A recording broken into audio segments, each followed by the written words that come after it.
There has been no major agitation today. I would like to first of all make an appeal. मैं सभी समस्त श्रमिक भाई बहन, सभी इंडस्ट्रीज़ वाले सभी से ये अनुरोध करूँगी कि गौतम बुद्ध नगर की जो सौहार्दपूर्ण वातावरण है, जो हमारा पीसफुल लॉ एंड ऑर्डर को मेंटेन करते हुए हम सभी उसके लिए इक्वली रिस्पॉन्सिबल है, तो सभी से मेरी अपील है कि शांति व्यवस्था को मेंटेन रखें। इसके साथ साथ मैं धन्यवाद देना चाहूँगी माननीय मुख्यमंत्री जी का और हाई पावर्ड कमेटी का कि श्रमिकों की जो मेन मांग थी उसे मान लिया गया है, वेतन को बढ़ा दिया गया है। इसके साथ साथ और भी कई सारे निर्देश दिए गए हैं, जैसे कि जो बढ़ा हुआ वेतन है वो जो है समय 10 तारीख से पहले खाते में आ जाए एक मुश्त। इसके साथ साथ सालाना बोनस नवंबर से पहले दिया जाए सभी को। जो यौन उत्पीड़न समिति है उसका गठन हो, उसकी अध्यक्षता भी महिलाएं करेंगी। इसके साथ साथ जितनी श्रमिकों की शिकायतें हैं, शिकायतें पेटी भी रहेगी हर इंडस्ट्री में। और हम लोगों ने भी कंट्रोल रूम के नंबर्स जारी किए हैं, उस कंट्रोल रूम के नंबर पर भी शिकायत अपने श्रमिक भाई बहन दे सकते हैं। साथ में कलेक्ट्रेट के भी दरवाजे खुले हैं। किसी भी प्रकार की कोई भी समस्या हम लोग उसको त्वरित रूप से कार्रवाई करेंगे।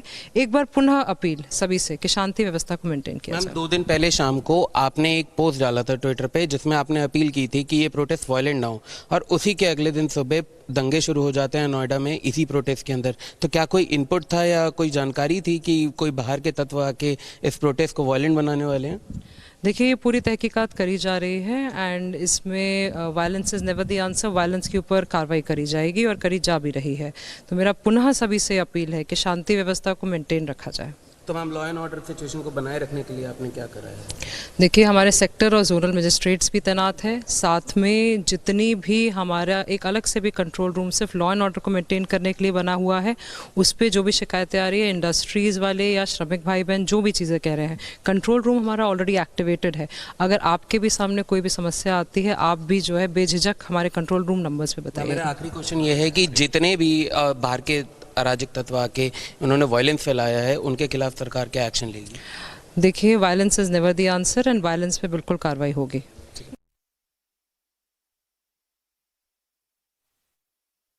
Gangs on campus of TCS, one of India's largest companies, targeted Hindu women, mocked Hindu gods, and sexually exploited these women over a long period of time. It was an undercover operation that busted the grooming gangs of Nasik.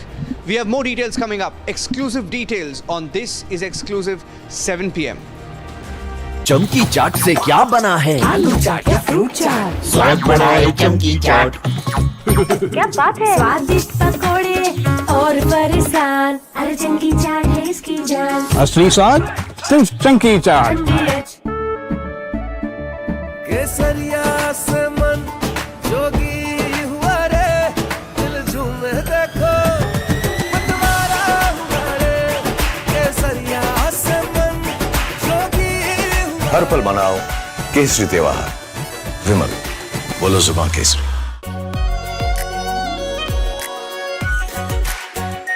Are pure शाही paneer masala, delicious, healthy every day.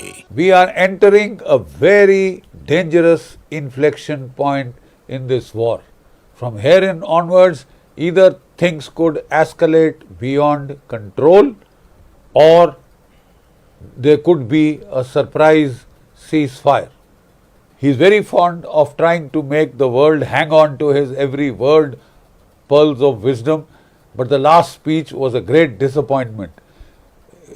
Everybody was hoping that he would announce an off-ramp, a ceasefire, and then finish this war, because the world is sick and tired of the shenanigans of Donald Trump and his mad capers, his insane wars in the Middle East, which have created a global economic disaster which will worsen by the day, by every day that this war continues beyond its use-by date. It is only heading towards greater destruction of the global economy.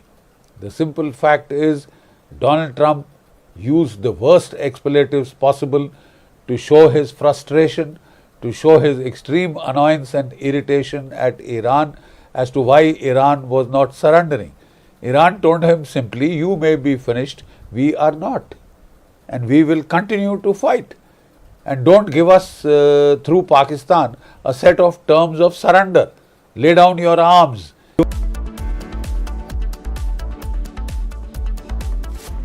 प्यास बुझाए ठंडक लाए सबको भाई जीरा से MTH का जलजीरा जीरा से जीरा सिर्फ असली रिफ्रेशिंग, असली स्वाद, असली मजा। MTH रानी, इस घर में कुछ है जो टूटता नहीं। ये पिलर कभी नहीं टूटेगा। रुंगटा स्टील TMT से बना। रुंगटा नहीं तो घर स्ट्रॉन्ग नहीं। रुंगटा स्टील TMT बार एकदम सॉलिड। आर प्योर सूजी पास्ता उबालो मिलाओ और खाओ 8 मिनट में तैयार। क्या टेस्ट है सबका राजा आर प्योर मसाला।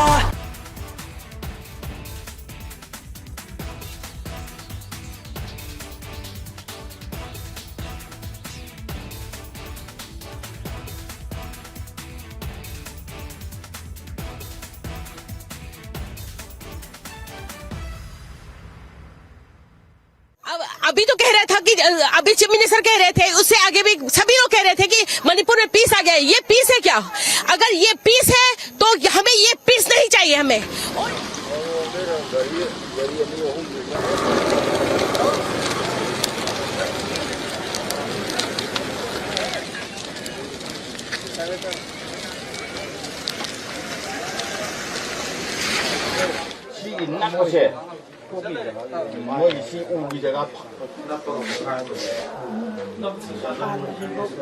ये बॉम्ब ब्लास्ट 1:05 में हुआ है।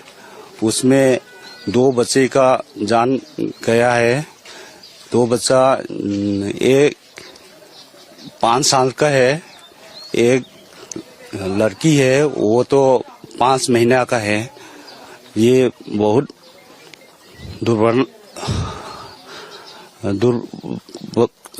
छह इंसिडेंट है।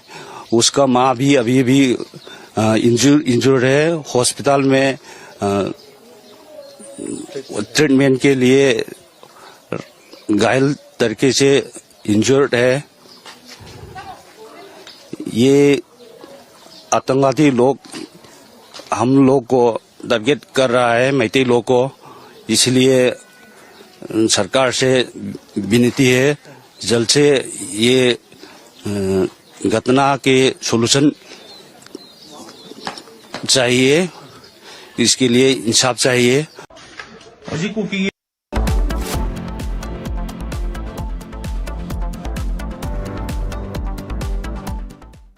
चमकी चाट से क्या बना है? सैंडविच लस्सी और छाछ हर घूंट में चमकी चाट। ड्राई फ्रूट और दही बड़े। चमकी चाट से स्वाद बढ़े। असली स्वाद सिर्फ चंकी चाट। केसरिया से मन जोगी हुआ रे, दिल झूमे देखो मतवारा हुआ रे। केसरिया से मन जोगी हुआ। हर पल मनाओ केसरी त्योहार। विमल, बोलो जुबान केसरी। थोड़े में ज्यादा स्वाद, यही तो है इसकी खास बात। वाओ मामा, क्या स्वाद है। अरे मेरे राजा, सबका राजा R pure masala.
largest news headquarters.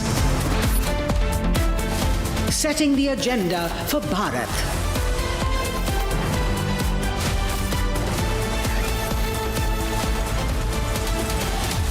You're watching Republic.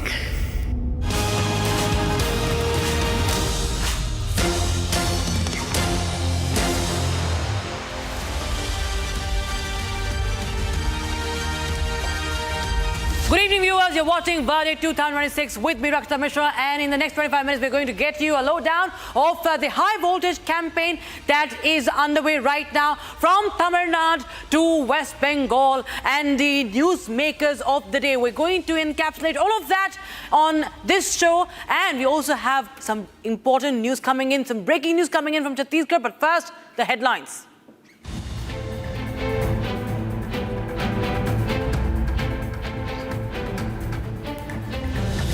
Tamil Nadu BJP manifesto promises 2,000 rupees monthly aid to women, free LPGs, and Thaipusam to be state festival.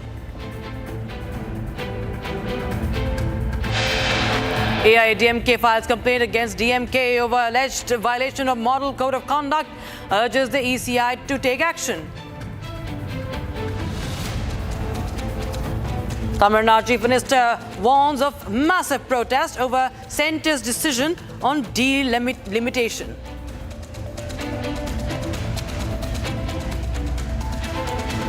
An ED summons wife and brother of Prateek Jain, the co-founder of I-PAC, for questioning in connection with money laundering case.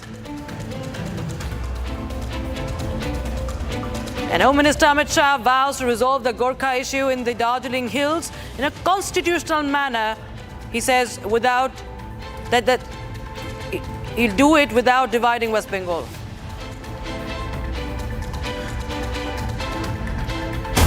Okay, we are starting with the big news coming in from Chhattisgarh. 9 people have been killed, 15 injured in an explosion at a power plant in Chhattisgarh. 9 workers have been killed, 15 others have been injured in Chhattisgarh's Sakti district. Some workers are feared trapped as well at the site. And according to preliminary information, the blast occurred in a boiler tube at the Vedanta Limited Power Plant in Singitarai village in the afternoon. All right, the visuals are coming in right now, viewers, from Sakti. You can see it's a power plant, and it's an explosion that has been reported from that power plant. And it's a huge, mammoth plume of smoke that you can see right now. And that's a very worrisome. Already 9 people have been confirmed dead. 15 are injured at the power plant, and 15 have been injured. Many feared trapped on the site.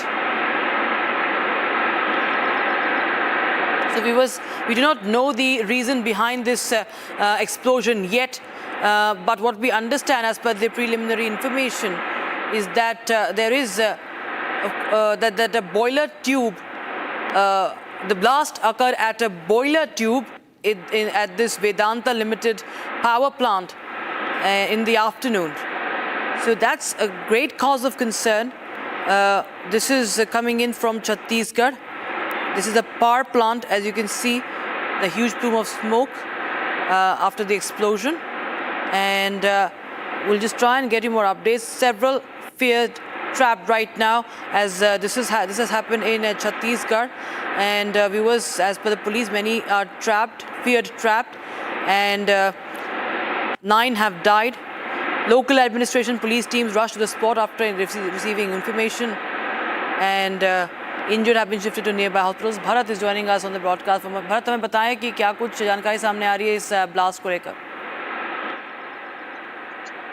देखिए, बिल्कुल जिस तरीके से जानकारी बाहर निकल के आ रही थी कि जिस तरीके से जो बड़ी फैक्ट्री है उस इलाके पे अगर कहीं ना कहीं जो जिस तरीके से प्लांट हुआ था, जिस तरीके से वहाँ ब्लास्ट हुआ है, इस ब्लास्ट में कई जो लोग हैं वो गंभीर रूप से घायल हो गए हैं। तो जिसकी जवाबदेही तय होती है आखिरकार, अगर वो पूरी तरीके से सुनिश्चित करते उस पूरे इलाके को अगर मुआयना किया जाता तो शायद इस तरह की घटना घटित नहीं होती। कई लोग घायल हैं, कई की स्थितियां हैं जो गंभीर बता रही है। ऐसे में एक बड़ा जो प्रश्न है उनके ऊपर भी जो है वो खड़ा हुआ नजर आ रहा है, जवाबदेही तय होती है। एक नहीं, 2 नहीं, लगातार दर्जनों से अधिक लोगों जो है हैं कि चपेट में आए हैं, जो एक बड़ा लास्ट की तरह जा रहा है। तो कहीं ना कहीं सर प्लांट के जो जवाबदेह जिनकी होती जो मैनर है, जो आलान है, जो तय करती की स्थिति नॉर्मल या फिर स्थितियां विपरीत हैं, तो उनके ऊपर कहीं जो एक सवाल है उत्पन्न होते हुए नजर आ रहे हैं। लेकिन सियासत ये है वो देखने को मिली है। वही स्तर पर जो अधिकारी हैं, जो स्थानीय जो लोग हैं, उनके बीच में भी एक चक्कर विषय इन दिनों देखने को मिल रहा है इन विषयों को लेकर। जी, all right, Bharat, just stay with us. This is the update we are getting in right now. Few workers fear trapped. अगर भरत आप बता सकते हैं क्या कुछ और जानकारी सामने आ रही है, जो कि बहुत लोगों के अभी भी फंसे होने की बात जो है वो पुलिस के हवाले से सामने आ रही है?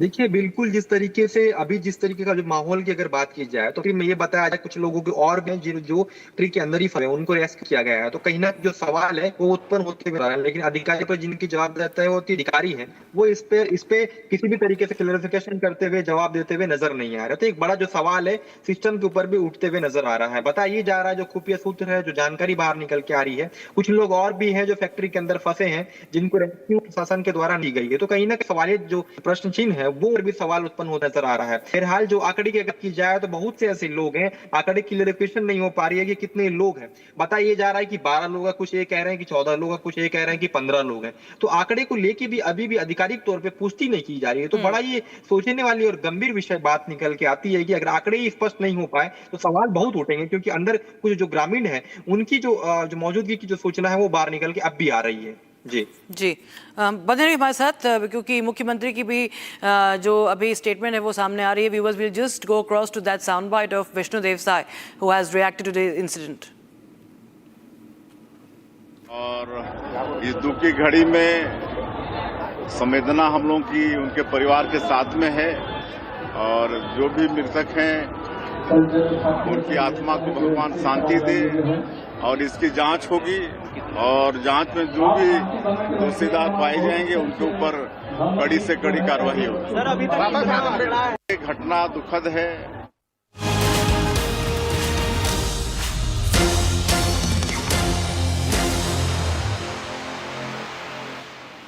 All right, viewers, now we shift our focus to the verdict 2026 ahead of the assembly polls in Tamil Nadu. BJP today released its manifesto assuring a monthly assistance of 2,000 rupees to all women heads of households and a one-time sum of 10,000 rupees to every household. Now, the party has promised 3 LPG cylinders free of cost, each on the occasions of Pongal and Tamil Putandu and Deepavali. Now, the party also announces that it will declare Thaipusam as the state festival to honor Lord Murugan and will ensure that the tradition of lighting the Kartigai Deepam is resumed and protected through the years. Now, this, of course, comes as Justice Swaminathan's order directed that the ceremonial lamp be lit on the Deepathoon located atop the hill. And this has led to a tussle between the ruling DMK, denied the permission, remember, and the BJP, which demanded that the devotees be allowed to light the lamp atop the hill. And in fact, viewers, we've seen that these are multiple promises. These are big ticket promises that have been made by BJP. Take a look at this report for more. The BJP has rolled out its Tamil Nadu election manifesto, promising a mix of welfare schemes and governance reforms. Among key promises, Rs 2,000 monthly aid for women heads of households, along with 3 free LPG cylinders every year. The party has also announced a one-time Rs 10,000 assistance for households to offset the rising cost of living. In a cultural outreach, the BJP has promised dedicated darshan slots for local residents in major temples and continuation of key religious traditions. On the governance front, the party has promised stronger policing, including zero FIR implementation, fast-track courts and increased CCTV surveillance in public areas. Launching a direct attack on the ruling DMK, BJP leader JP Nadda alleges rising crime, corruption and family rule in the state.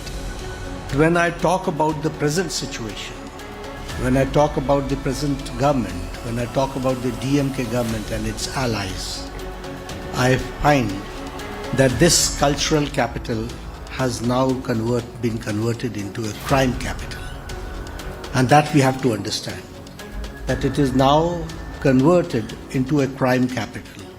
And when I say so, the Tamil Nadu or the Tamil state itself did not fail at any point of time. But it is the DMK who made it fail the Tamil Nadu on all fronts. That's what we have to understand. And when I say what the pulse of the people is, that the whole state, there is full of resentment against DMK, against this dynastic family rule, and against the crime and corruption, and against its allies also. It's full of resentment, which I find. He also claims a sharp increase in drug-related offences, positioning BJP's manifesto as a roadmap for better governance and security in the state. So with a strong mix of welfare promises and political attacks, the BJP is now attempting to reshape the electoral narrative in Tamil Nadu, setting the stage for a high-stakes contest. My colleague Shraddha joins us live in the broadcast from Chennai. So, Shraddha, there are some really big promises that have been made today from the BJP. How do you see this, the impact? What has been the idea behind this entire manifesto?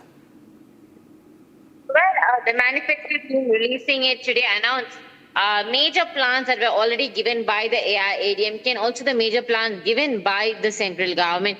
Combining them both is what the BJP is now given as the manifesto promises, ranging in 14 different sectors and 67 promises by the BJP. Seems to be a combination of what the AIADMK has already promised and says that these promises will be taken into account following they come to power. The AIADMK's the General Secretary at a party decides who this manifesto will be promised to according to the amount of money, that 2,000 rupees to all the women running the household, and also 10,000 as one-time settlement promised by the BJP is already the plan under the AIADMK. So as we see today's plan, the main convention that the BJP has been looking at is making sure the Hindu temples are maintained well. Coming towards the other options that they had in their manifesto was how developing tourism in the state of Tamil Nadu, majorly about the temple tours that has been organized on the whole by the government would be developed much more.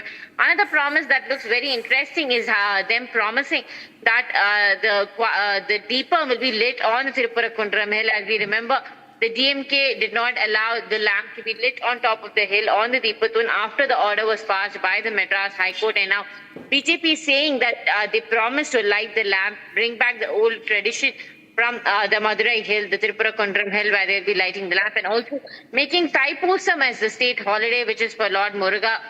Tamil Nadu always being surrounded with the Tamil god Murugan. They want to make Thaipusam a state festival and make it a state holiday as well.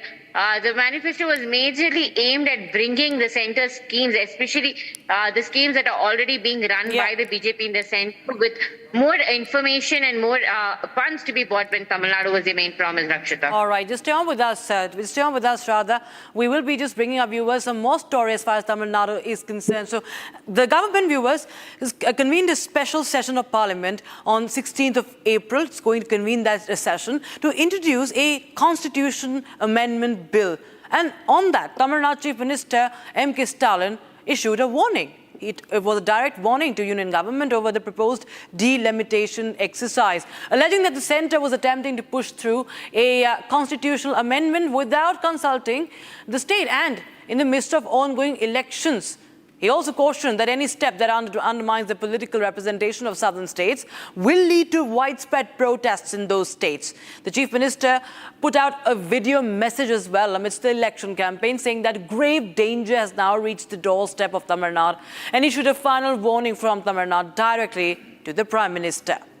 In fact, Shraddha is here with us to tell us more. Shraddha, tell us the concerns that have been raised by Stalin, and he's also warned of a wider agitation as well. He has said, he's asked for an assurance that there should be nothing done without consultation with the southern states. Well, it's almost a year that M.K. Stalin and his government has been fighting over the delimitation topic. While the topic was not brought into the bills is when the DMK already started their protest back in 2025. Now, again, with the elections coming up, the DMK is using the delimitation as their main source of campaign to the people, telling that if the NDA comes to power, the delimitation will be implemented and Tamil Nadu will lose the number of MPs. Now, with the elections coming on 23rd and a parliament session convened on the 16th to 18th of the April, the MPs of the DMK are said to miss the parliament session, making them being the campaigners in the south will surely miss the shot in voting for the bill. Apart from the women's bill, they're also worried about the delimitation bill that will be discussed. And the DMK is constantly focusing on how informing the people and alleging that the BJP would be reducing the number of member of Lok Sabha seats if the delimitation exercise in the parliament. Also pointing out that Tamil Nadu is only the state that severely followed the population two per families policy which was implemented by the government, saying there's family planning that is done all over Tamil Nadu now, saying that the delimitation be done on the population is not very fair, and also releasing a video today, M.K. Stalin directly take a hit at the BJP center, saying that it was a final warning to them that if the parliament session convened now and with the lack of the MPs from the DMK and Congress from Tamil Nadu makes them lose the number of seats in due to the delimitation process, that state government, the running state government will not be silent over this process and will take severe action.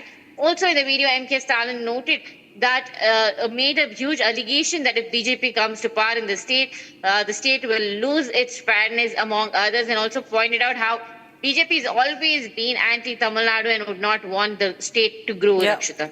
All right. Thank you so much for joining us, Shraddha, with that those details coming on the story. Meanwhile, in some more news from Tamil Nadu viewers, the AIADMK candidate for Coimbatore South, Aman Arjunan, has submitted a complaint now to the election office Coimbatore South, alleging that the DMK cadre was distributing coupons for 8,000 rupees to voters in the constituency. And according to the complaint, the DMK has put up sheds in vacant plots and go-downs in the constituency, inviting people to these places and distribute 8,000 rupees coupon. Now, the cadre also asked the beneficiaries to produce their voter ID card and family card, urging them to vote for the rising sun symbol, with an assurance that if they do so, they can buy any of the specified products for 8,000 rupees when the DMK returns to power. And when the AIADMK complained about this to the flying squads, the officials seized the coupons. And Shraddha is back with us. In fact, Shraddha, tell us about, in a concise way, what really has happened that this complaint has now been filed, and has there been any action till now? Well, the police have taken a minor action of freezing these coupons from people who had received it. A huge allegation by the AIADMK government saying that the DMK candidate of that particular constituency had distributed the 8,000 rupee coupon, telling them on the day of voting they should vote for the rising sun symbol. These 8,000 is the fake coupon that they've been giving, which is the promise made by the DMK's, under the DMK's manifesto by M.K. Stalin, that the 8,000 cash coupon will be given to them to redeem whatever they want from the nearest store for the home appliances. So using this technique as a coupon to make sure that the people remember the promise that the DMK has given them and forcing them to vote for DMK. Now, the police are taking action to withdraw the coupons, redraw these coupons from the family that's been awarded, and AIADMK has asked the ECI take strict action against the candidate and also disqualify him as their main request. All right. Thank you so much, Shraddha, for joining us with those details coming in on that story. Meanwhile, viewers, there is trouble what we saw for I-PAC just before elections in West Bengal. Major development with political overtones. Now, ED has arrested a key figure linked to one of India's most prominent political consultancy firms. Now, Vinesh Chandel, who happens to be the director and co-founder of I-PAC, has been taken into custody in a money laundering case linked to alleged coal smuggling. Now, the agency claims that the firm laundered crores of rupees with transactions worth nearly 50 crore already under the scanner. While the ED alleges a structured network of bogus invoices, cash transactions and hawala routing, the defense has termed the case politically motivated. Here's more. The Enforcement Directorate has now arrested Vinesh Kumar Chandel, director and co-founder of I-PAC, in a money laundering case linked to alleged coal smuggling. I-PAC, which happens to be a political consultancy firm, allegedly received funds from builders and contractors, not one, multiple builders, multiple contractors. In fact, one builder has already been named in this particular probe document, in which we are given to understand unsecured interest-free loan of roughly about 13.5 crore rupees was allegedly received by I-PAC. Chandel, who holds a 33% stake in the firm, has now been remanded to 10 days of ED custody by a Delhi court. The probe, based on Delhi police FIR, claims that proceeds of crime worth around 50 crore rupees have been detected so far. According to the ED, IPAC followed a structured modus operandi, splitting payments between legal banking channels and unaccounted cash. Investigators allege that bogus invoices were raised to justify funds received without actual consultancy services being provided. The agency also claims that over 13 crore rupees were funneled into the company accounts as unsecured and interest-free loans without proper documentation or safeguards.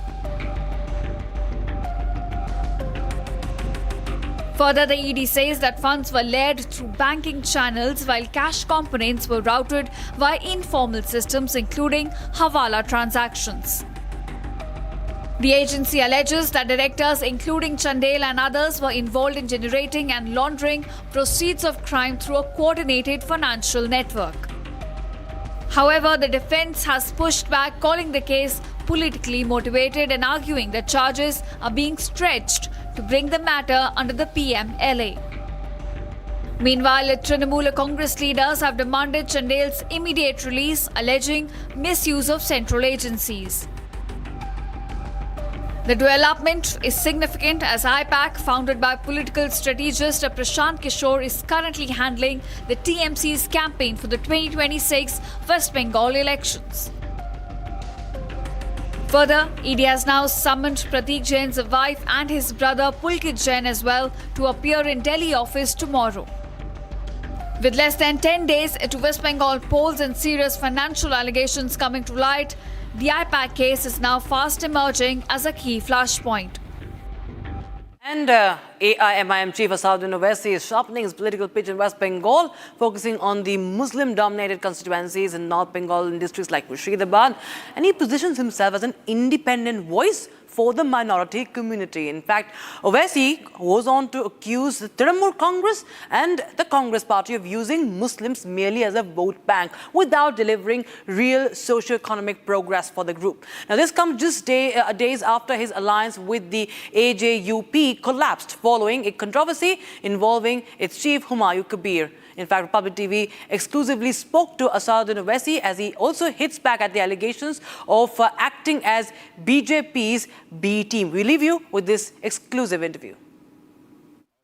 AIMIM प्रमुख मेरे साथ हैं ओवैसी साहब, कितना मुश्किल हो गया, एक वीडियो सामने आया, कहा गया कि डील हो रही है और आप जो प्रतिनिधि जिस समुदाय का करते हैं, जिस वर्ग का करते हैं, उसको बहुत ज़्यादा बंगाल की राजनीति में अभी तक मिला नहीं है। देखिए, वीडियो आने के बाद हमारी पार्टी ने फ़ौरन फैसला लिया, यहाँ के यूनिट से हमारी बात किए, सब मालूम किए और हमने कह दिया कि हमारा अलायंस नहीं होगा, इसलिए कि जहाँ पर अल्पसंख्यक समाज मुसलमानों की इंटीग्रिटी पर कोई सवाल करता है तो हम उनके साथ नहीं जा सकते। जहाँ तक 27% जो आबादी का हिस्सा है अल्पसंख्यक समाज मुसलमान बंगाल में, आप इनके सोशो इकनॉमिक इंडिकेटर्स देख लीजिए, बल्कि आप तारीख उठाकर देख लीजिए कि पिछले 70 साल से इनसे इंसाफ नहीं हुआ। सिर्फ वोट के तौर पर वोटर तो इस्तेमाल किया गया, उनको ना उनके राइट्स दिए गए, ना एजुकेशन में उनका कोई हेल्प किया गया, ना उन इलाक़ों में जहाँ पर उन ब्लॉक्स में जहाँ पर 50% के ऊपर मुसलमान रहते हैं वहाँ पर आप देख लीजिए अस्पताल है या स्कूल है, सेकेंडरी प्राइमरी स्कूल का क्या चक्कर है। तो ये पिछले साल कोलकाता हाई कोर्ट ने 5 lakh OBC caste certificate cancel कर दिया, उसमें 3 लाख तो सिर्फ अल्पसंख्यक मुसलमान थे, तो सरकार ने कुछ नहीं किया। तो लगातार चाहे वो कांग्रेस की सरकार रही हो माजी में, फिर लेफ्ट फ्रंट हो, अब टीएमसी हो, इनको मुसलमान को ये लोग एज सिटीज़न नहीं देखते, सिर्फ वोटर के तौर पर देखते हैं और इस्तेमाल करते हैं। टीएमसी कहती है कि जिन सीटों पर आप जोर दे रहे हैं, जाहिर सी बात है मुस्लिम आबादी वहाँ पर है, तो कहीं ना कहीं आप उनके वोट काटेंगे तो बीजेपी के लिए आप बी टीम का काम कर दे रहे हैं, ऐसे आरोप भी आप पर लगा रहे हैं वो। भाई आज से कितने 27 साल पहले सबसे पहले बीजेपी के एमपी मैंने बनाया था दमदम से। जो एमपी था बीजेपी का ममता ने बनाया। 99 में अलायंस फिर दोबारा जिताया। आप ही ने तो बीजेपी आरएसएस को लाया यहाँ पर। आप ही ने तो कहा आरएसएस बहुत अच्छी है। आप ही ने तो 2001 में रेलवे मंत्री बने बीजेपी के साथ। फिर 2000 छोड़ दिया आपने 2001 में। फिर 2003 में आप दोबारा माइंस के मंत्री बने। आपको जब याद नहीं आया गुजरात राइट्स, बिल्किस बानो, ज़किया जाफरी, उन जो प्रोग्राम जेनोसाइड हुआ था गुजरात में, आपको याद नहीं आया? क्या बात कर रहे हैं? किसको बोल रहे हैं? आपने कभी आईने में अपना चेहरा देख लो। आप ही ने तो बीजेपी को मजबूत किया यहाँ पर। हम कहाँ थे? हम तो पिछले 5-6 साल से मेहनत कर रहे हैं और हमारा एक ही सिंगल पॉइंट हम उस पर काम करते हैं कि मुस्लिम पॉलिटिकल एजेंसी होनी चाहिए। ये देश की डेमोक्रेसी के लिए और बंगाल की डेमोक्रेसी के लिए और देश के लिए बहुत ज़रूरी है।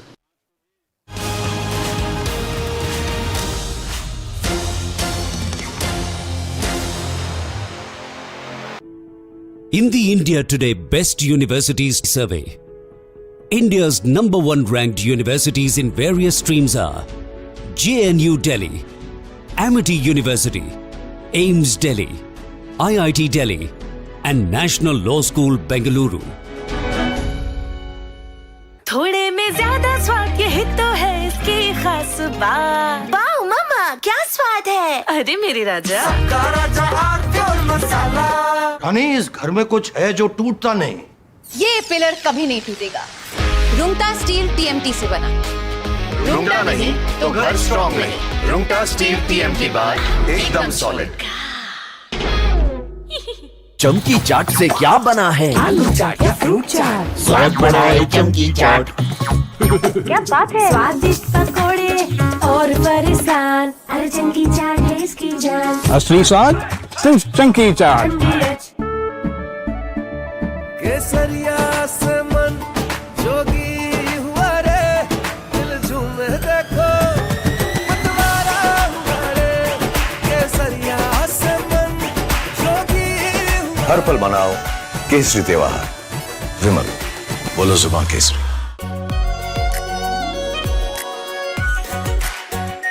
आर प्योर शाही paneer masala, delicious, healthy everyday.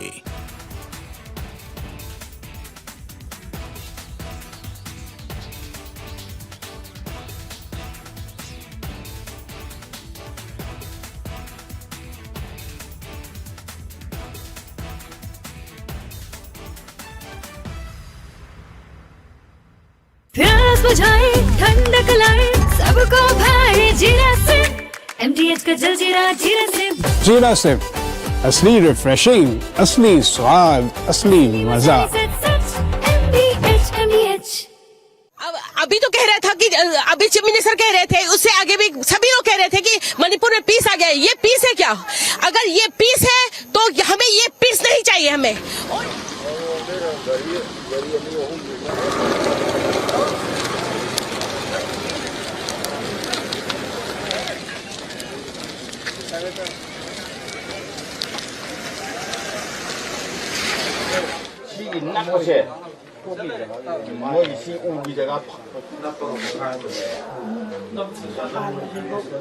ये बॉम्ब ब्लास्ट 1:05 में हुआ है। उसमें 2 बच्चे का जान गया है। 2 बच्चा, एक 5 साल का है, एक लड़की है वो तो 5 महीना का है। ये बहुत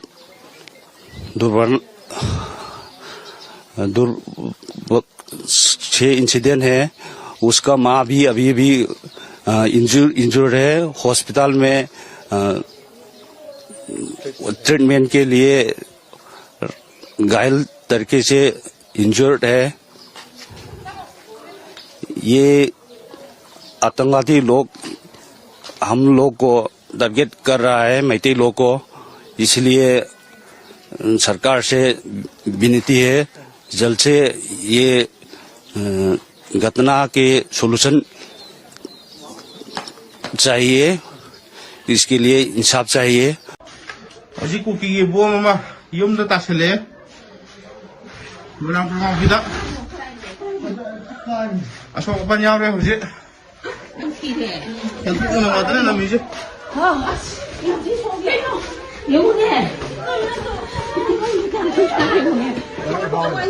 Miji asal kaya orang. Kan nama sesuai. Orang sesuai. Masa aku kere.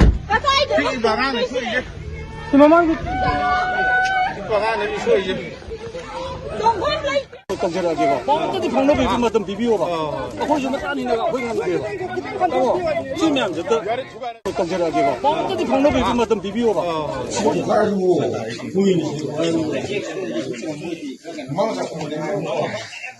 Chỉ thông báo kia đấy.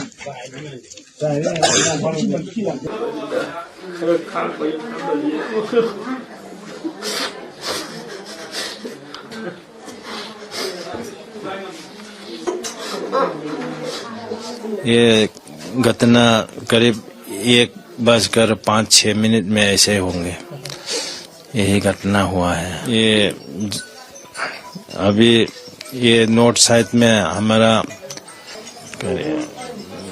बहू के साथ दो बच्चा है, वो तीनों एक साथ होता है, इसमें एक घटना हुआ है।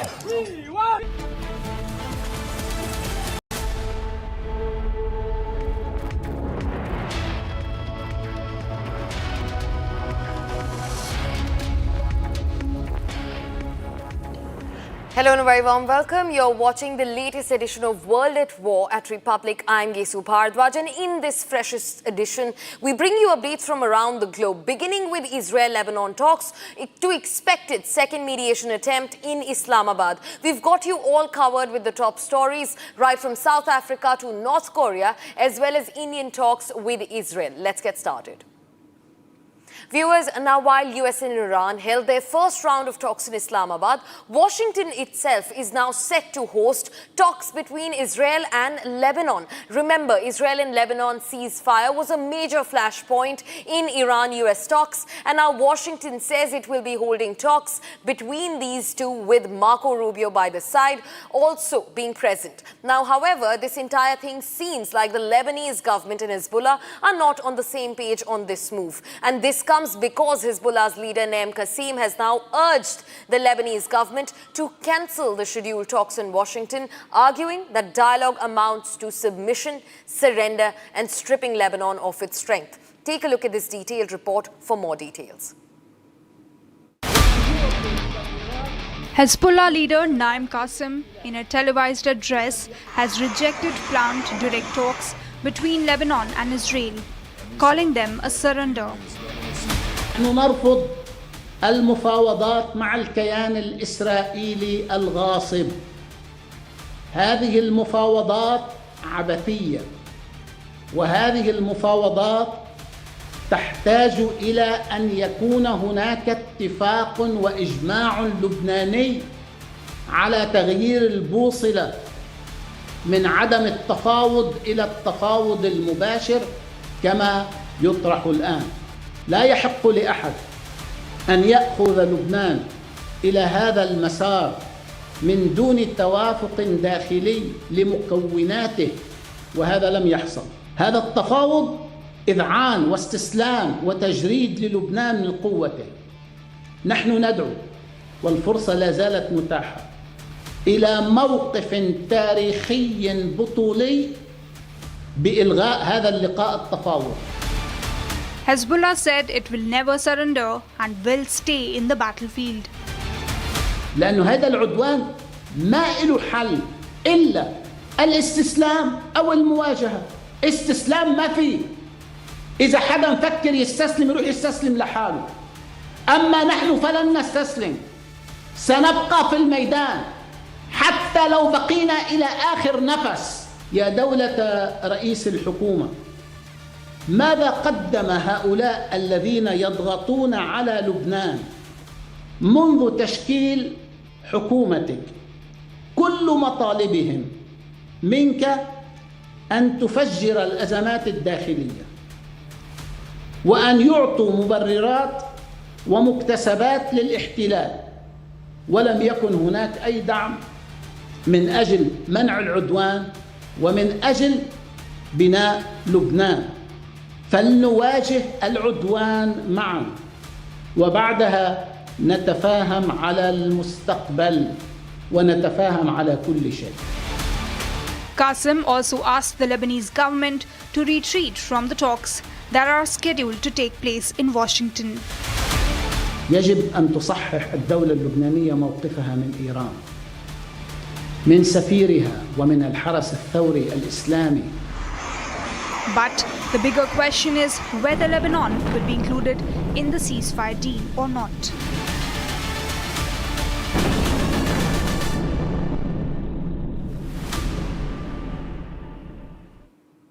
Viewers, now shifting focus to the war between Iran and the United States. Now, as per reports, Islamabad will once again be hosting mediation talks between the warring sides, Iran and the United States. Now, this comes after the first attempt at mediation felt completely flat with no agreement reached. And now reports are suggesting a fresh diplomatic momentum in the Gulf crisis. Now, negotiating teams from both the United States and Iran can return to Islamabad as early as this week as efforts intensify to revive stalled peace negotiations. Let's first show you a detailed report, after which we're being joined by an esteemed guest to speak about this in more details.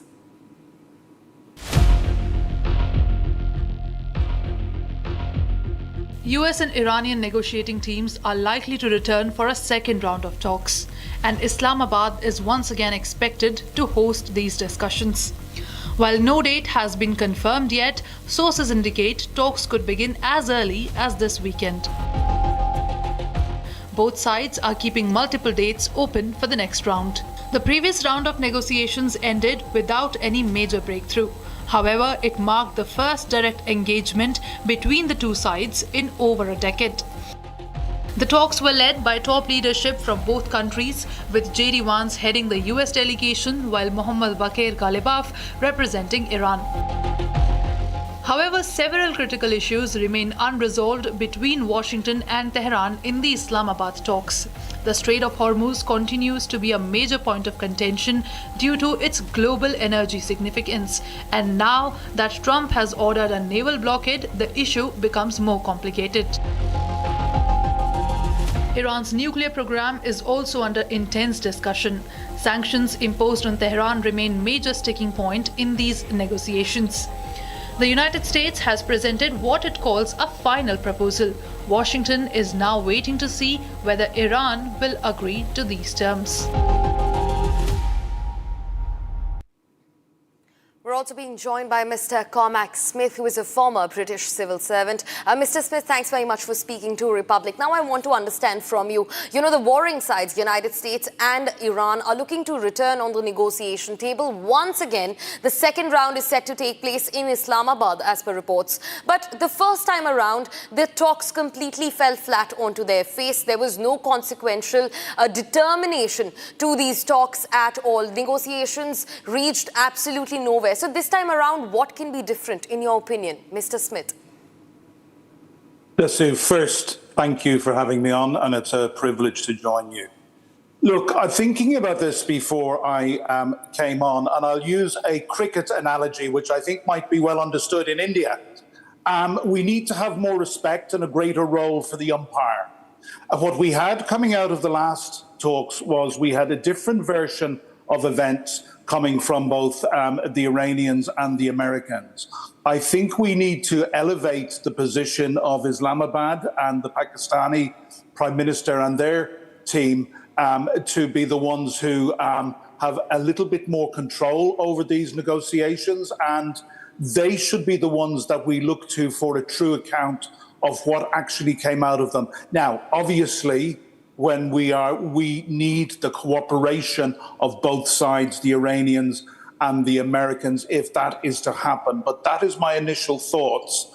I didn't feel comfortable listening to either the Iranian point of view or the American point of view. I would far rather that the umpire tell me what had gone on and what indeed had been agreed. Right, Mr. Smith, in fact, also just quickly I want to understand from you, Islamabad being at the center of this entire mediation, now Western media reports also suggest that they only entered to broker the deal because they were pressured from Washington. Not just that, they are not neutral if you actually look at their policies. They have a signed defense pact with Saudi Arabia, which is very much in effect. It says that if either one of these countries is struck, the other one will also retaliate. So this does not leave Islamabad in a neutral position to be able to mediate in between the warring sides at all. And of course, over the top, their comments against Israel, their comments against Jews, over their strikes in Lebanon. So what is your take on that also? Well, it's unfortunate and it is not ideal, but we are where we are.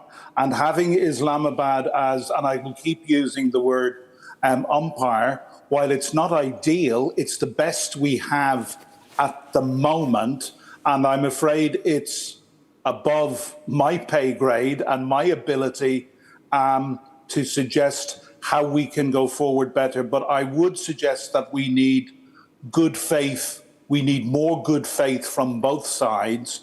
And in particular, I think we need more good faith from the Americans, because it was the Americans who started this war with Israel. And it is Donald Trump's White House where the messages seem to change on an almost hourly basis. And it is very, very hard to be clear what the objectives of this White House regime have been, or what the truth behind what they are telling us is. And that, from a country that was formerly the leader of the free and democratic world, is a very, very big problem. I think that we need to realize that the world is in a place at the moment with the United States under this Donald Trump regime that we have not been in before. And that is a new and very, very, very real challenge. So yes, while I acknowledge your concerns that you have expressed about Islamabad being less than completely impartial, I still say that it is where we are, and it is the best that we can get for the time being. And without goodwill from both sides, and in particular without goodwill from the Americans, because they are the real power in this game, it's very difficult to see how we can go forward in a more positive way. Right, Mr. Cormack, thanks very much for joining in and giving us a lowdown on that entire situation. In fact, your take was an interesting one to hear. Thanks very much for speaking to Republic. For now, viewers, shifting focus. Now, as the world tackles with the oil and economic situation resulting because of the ongoing war, China has now proposed a new diplomatic push. Xi Jinping gave a 4-point proposal for stability in the region. However, this comes after China has subtly expressed its support for Iran. Remember yesterday, reacting to Trump's blockade announcement, the Chinese Foreign Ministry said that it respects its relations with Tehran, also reiterating the fact that Iran controls the Strait of Hormuz, and it had kept it open for China specifically. And now this peace proposal aimed as a balancing act. Have a look at this report to understand the technicalities and the complexities of what Beijing is putting forward.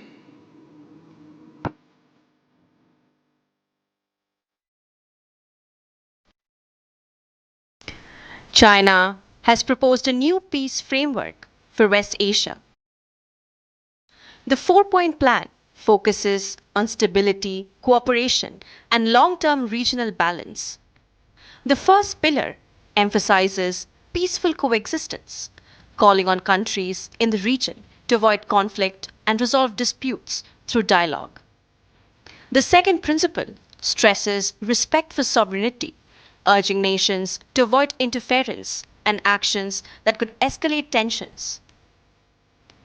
The third point focuses on aligning development and security.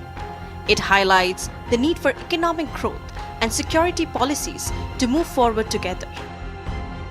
The fourth pillar underscores adherence to international law, warning against selective application of global rules. The proposal calls for deeper cooperation among regional players, linking development goals with security frameworks to ensure long-term stability and calling for a rules-based international order. Xi Jinping cautioned against the weakening of global norms, saying that the world cannot return to a law of the jungle approach. The proposal comes amid renewed diplomatic activity as the United States and Iran prepare for another round of talks. At the same time, China has issued a strong warning to Washington, opposing any blockade of the Strait of Hormuz and interference in its ties with Iran. Beijing has reaffirmed its commitment to Tehran, stating Chinese vessels will continue operations despite rising tensions in the region. Viewers, shifting focus next to a hottest point of contention, the world's jugular, Strait of Hormuz. And the big question, can US actually pull off a complete naval blockade of this strait? This after Trump says that the US Navy has now a complete control over the Strait of Hormuz. Now our teams accessed exclusive details of US vessel deployment across Gulf. Reports also suggest multiple US ships present in the Strait of Hormuz have already begun their operations. Let us first show you through the elements, the Iranian defense and how well powered it is and how well can it stand against the US aggression. And then we show you the US's deployment that is reported in the West Asian waters. Viewers, on your screens right now, we're going to be talking about the defense that Iranians have been able to put forward in terms of standing against US's aggression in their own waters, by the way. So Iran is a multi-layered defense system. It starts with land-based missiles. Now these have long battery lives, and because of the long-standing Iranian shore, these battery lives, these missiles can be moved from one place to another to target various ships, warships, or even aircraft inside the waters. Now we're also talking about sea mines. US has been talking about it again and again. They are after clearing the sea mines of the West Asian waters, specifically in the Red Sea and Persian Gulf. There are smaller boats that lay these mines. They're very hard to surveil and to combat. It's very hard to even recognize where these mines have been placed. They also have attack drones. Now remember, Shahed tops the list, right? It is the cheapest drone to have been produced. In fact, many other countries have made clones of this drone because it's so lethal yet cost effective. But the US missiles that will be used to down the Shahed drones, extremely expensive and will punch a hole in the Pentagon's pocket. Now they also have small boats. The number of these boats is not clear. It's nowhere to be found. So we can't really access or assess what is their capacity when it comes to small boats. And don't go by the name. This is an extremely lethal weapon that they have. Some of these boats are crewed, some are unmanned. But what makes it so different is that they are loaded with explosives. We also have submarines, and of course, we have seen Iranian submarine. In fact, their IRGC naval submarine being downed by the United States at the beginning of this war. But that doesn't mean that every submarine can be countered for. In fact, midget submarines, a smaller size submarine, is a major threat. Now, viewers, we're going to be looking at what is it that, the US has been planning to do. Where are their deployments based? What is it that US's aircraft carriers are looking to do?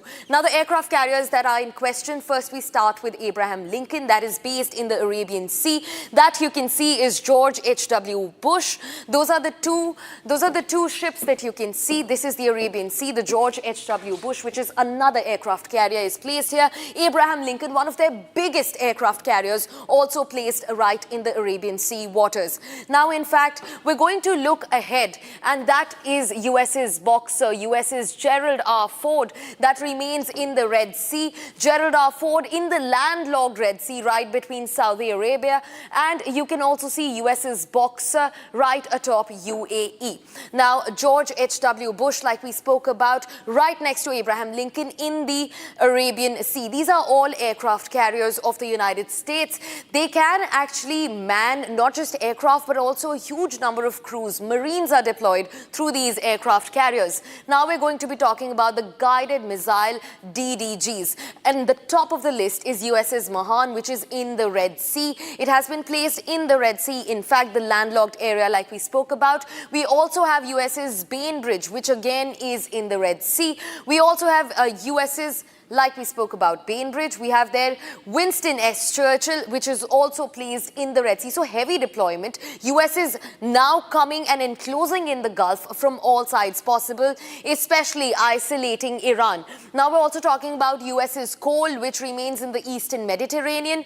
US's Balkale, that also remains in Eastern Mediterranean. And these are not the end of the list that we're speaking about. In fact, other than that, there are amphibious assault carriers as well. US's Boxer has been in the Persian Gulf since the beginning of this incursion. Just 1 week in, and Boxer was placed inside the West Asian waters. And this is not the only amphibious assault. US's Portland also remains in the Persian Gulf. Now remember, the US Navy is trying to cordon off the waters in and around Iran. And now the last one that we have is US's Comstock, which is also in the Persian Gulf. Now remember, US President Donald Trump also said that about 15 of the US's naval aircraft warriors, their ships, their amphibious assault carriers have been placed in the waters across West Asia.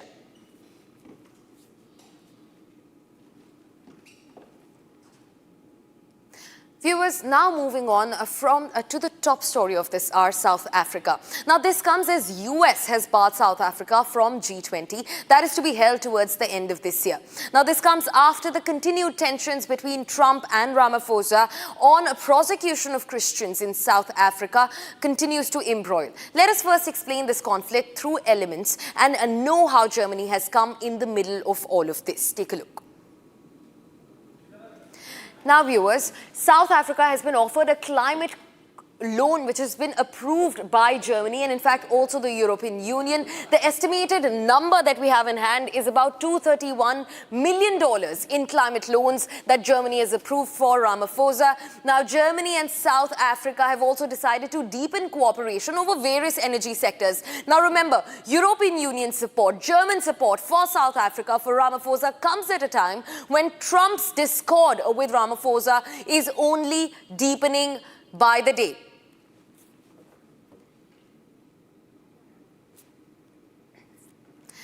Now viewers, Donald Trump also unleashed a storm against Ramaphosa. He said multiple things against the South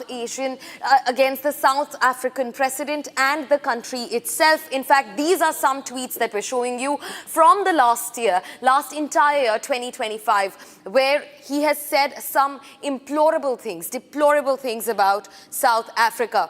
Now he says that it's a total disgrace that South Africa has been holding this entire G20 and that no US government official will reach South Africa for any of these conferences.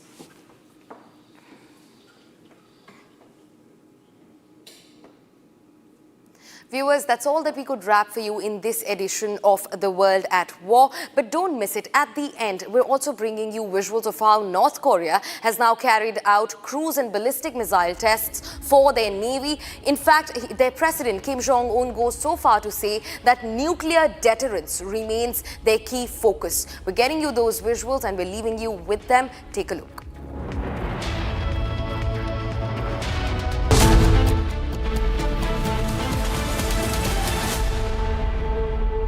Join International Institute of Hotel Management. Call 983-10-50,000.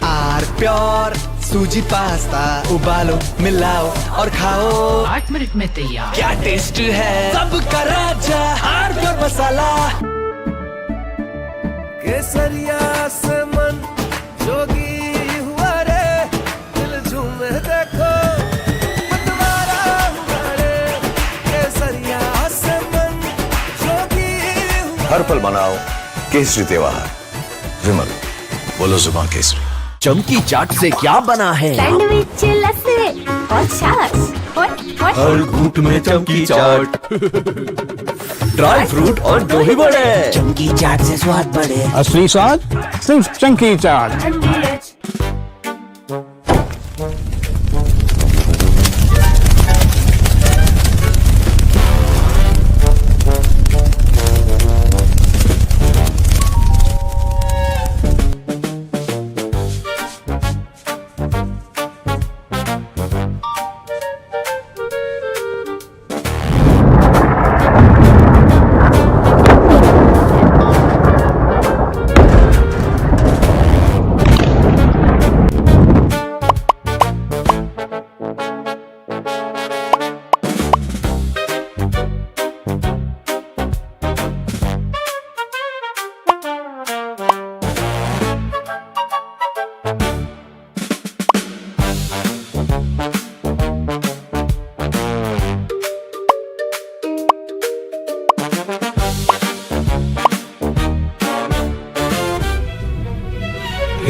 थोड़े में ज्यादा स्वाद यही तो है इसकी खास बात। वाओ मामा क्या स्वाद है। अरे मेरे राजा मसाला।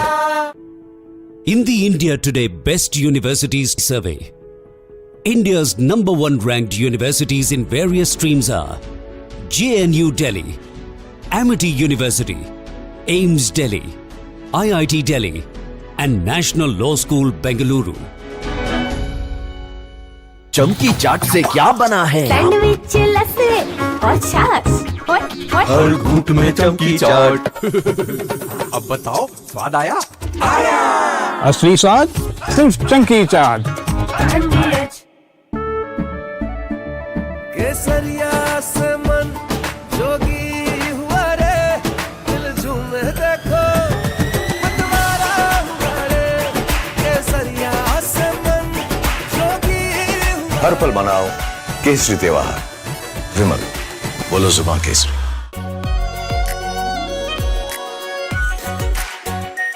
आर प्योर शाही paneer masala, delicious, healthy everyday.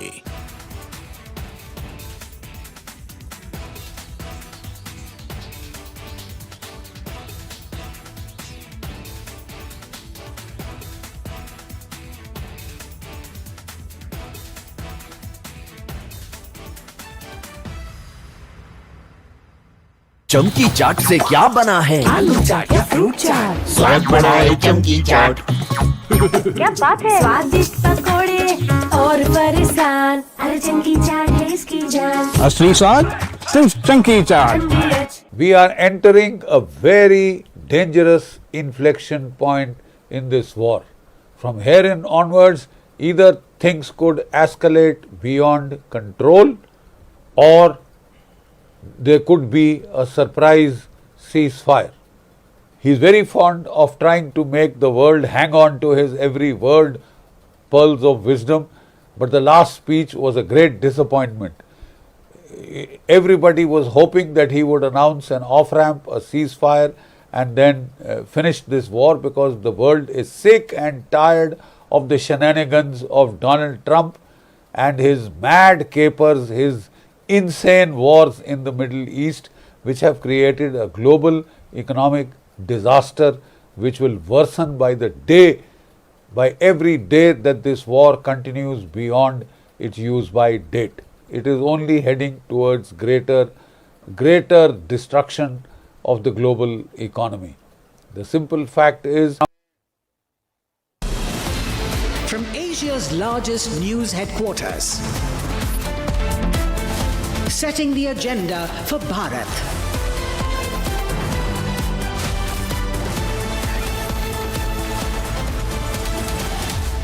You're watching Republic.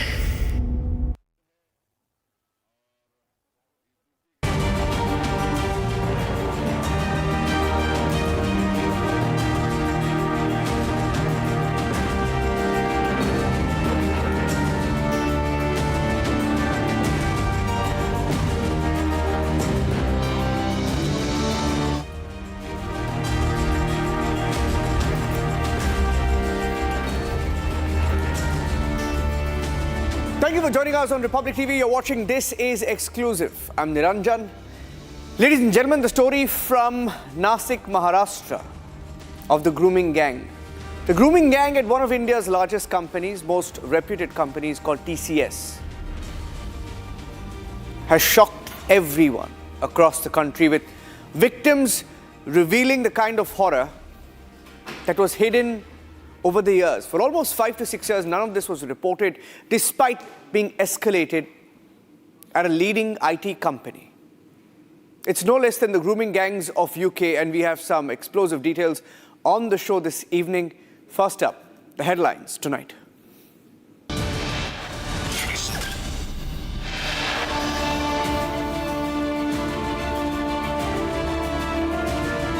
More and more details come out, more victims speak out on the grooming gangs within the TCS facility in Nasik, Maharashtra.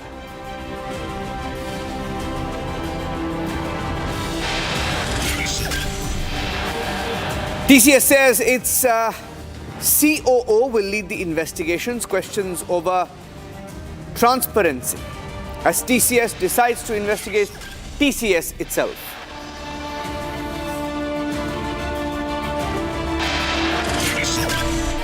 Nine victims go on record in the Nasik grooming gang case. Sexual assault, stalking, molestation, attack on Hindu gods. It was all happening on the TCS campus.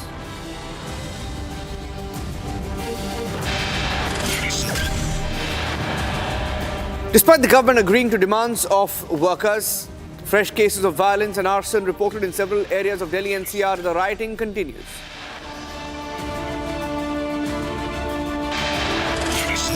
A toolkit emerges in Delhi NCR riot case. Republic accesses WhatsApp chats, audio tapes, exposing how people were mobilized for a riot in Delhi NCR.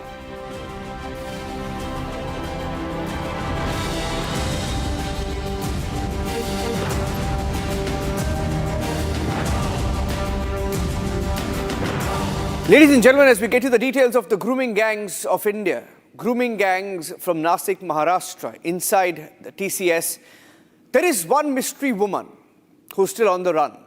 And today we're getting you the details of the lady who's called Lady Captain. Her name is Nida Khan. And she's referred to as Lady Captain. And her role is now under scanner, believed to be central to the grooming gangs in Nasik, Maharashtra. The accused, Nida Khan, was an employee at TCS. 2 police teams are currently hunting for her. She's the accused in an alleged grooming gang case.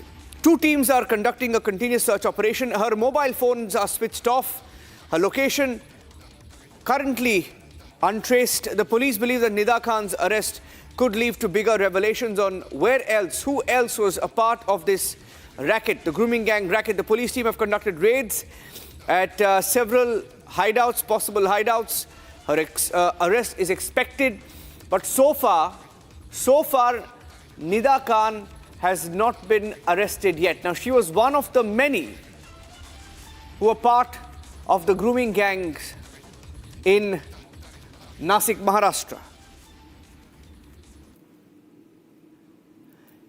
Let me go across to Revati joining us live on the broadcast. Revati has details of the role of Nida Khan and the role of the lady who was referred to as Lady Captain. And she's central to the entire racket, to the entire grooming gang. In fact, as we get to these details, getting in some more breaking news updates that are coming in, let's go across straight to that. The next breaking is of the different accounts of the victims, and we have exclusive details of the accounts of these victims at TCS, most of them, all of them rather, Hindu women who spoke out in detail of what they had to endure on the TCS campus. Let's get you some of the details, ladies and gentlemen. As we speak, 9 of them have gone on record, and we could be getting more inputs. More and more of them will be going on record. All of the victims speaking off record, saying that they were targeted by the grooming gang. They were told how Hinduism is bad. They even escalated it to the HR manager, who then refused to help them. And all of them saying that they were sexually either harassed, molested inside the TCS campus. They were sexually harassed even during work hours. Some saying that they were forced to recite namaz, eat meat, and their religion was attacked. And one victim, who we are identifying just as victim number 7, saying that they followed her, they harassed her on campus. They targeted her as part of a WhatsApp group, and they went after her. Similarly, they tried to physically molest, assault women sexually, passing comments on campus, targeting women of Hindu religion, specifically Hindu women, who were also targeted during work hours. We have the pictures. Look at the pictures, ladies and gentlemen. The pictures of Danish Sheikh. Their names are with us, the TCS grooming gang.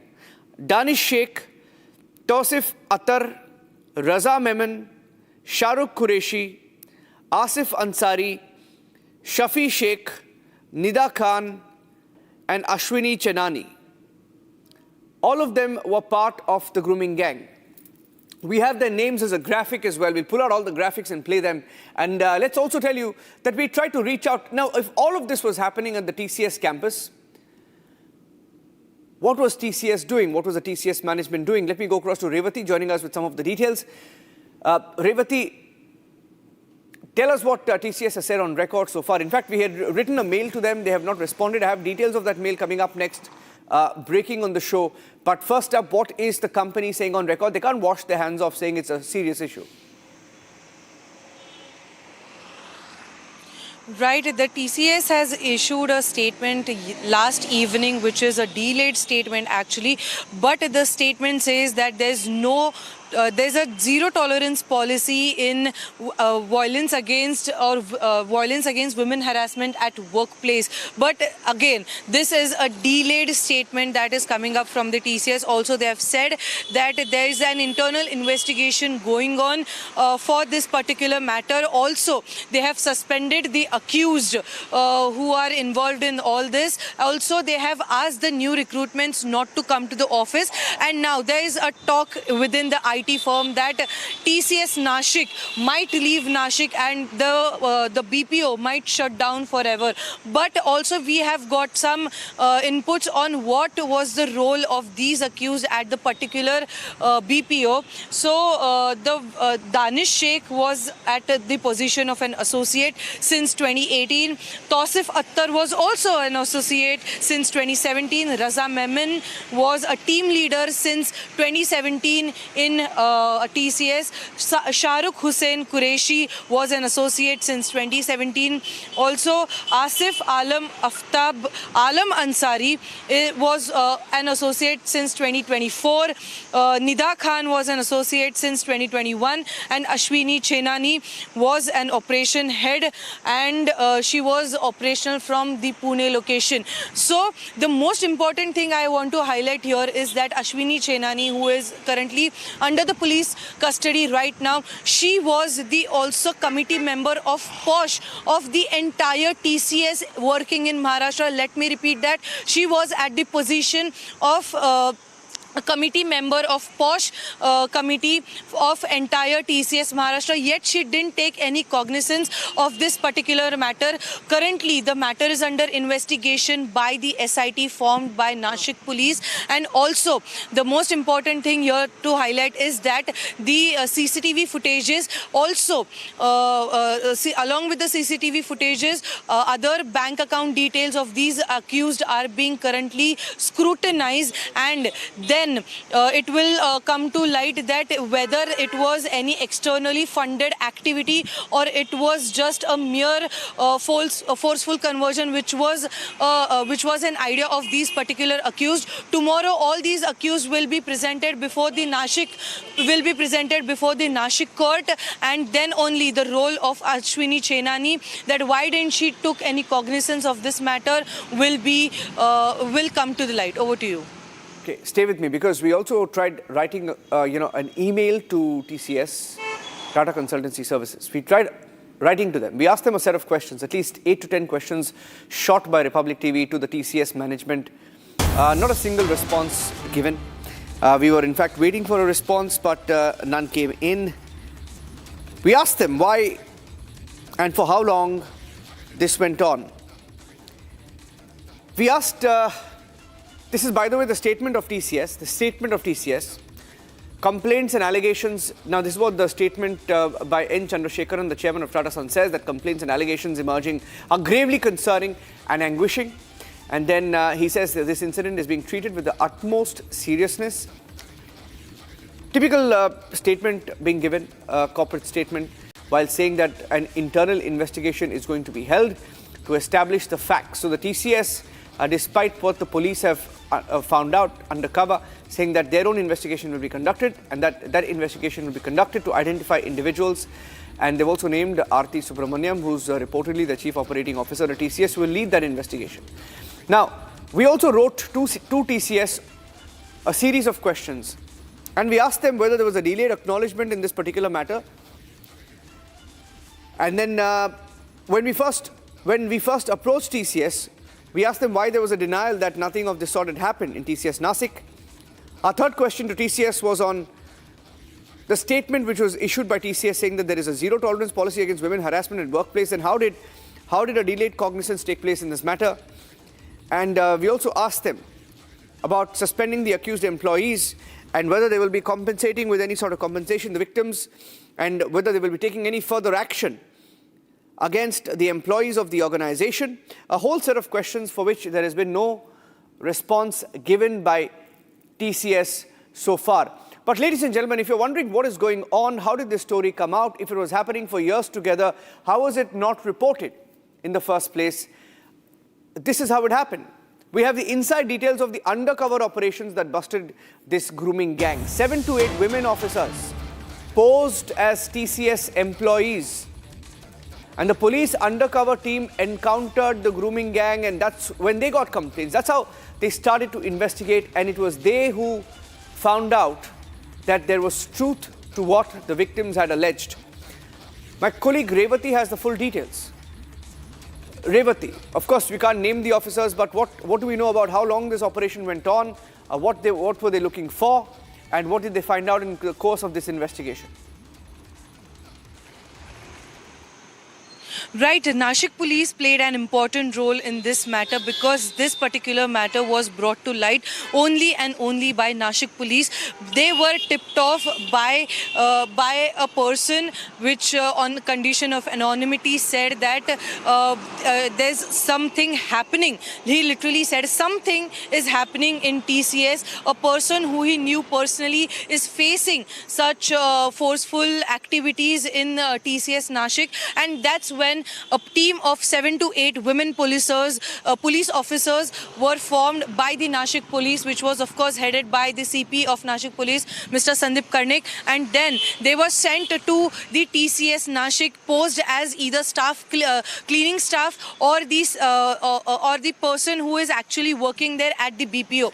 So when they observed everything, when they realized that these forceful activities were carried out at TCS Nashik, namaz was offered at on the terrace. Also, they were forcefully asked to consume meat. Also, they were asked to follow the rituals which they usually do in the month of Ramzan. All these things were observed by the police, and then they started approaching the victims.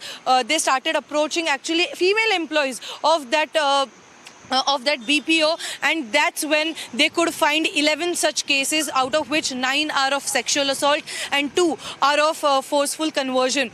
They, Nashik police, or these 7 to 8 women officers, literally approached every female employee and got the information, and that's how this particular incident came to light, and that's how this particular matter was uncovered. Over to you.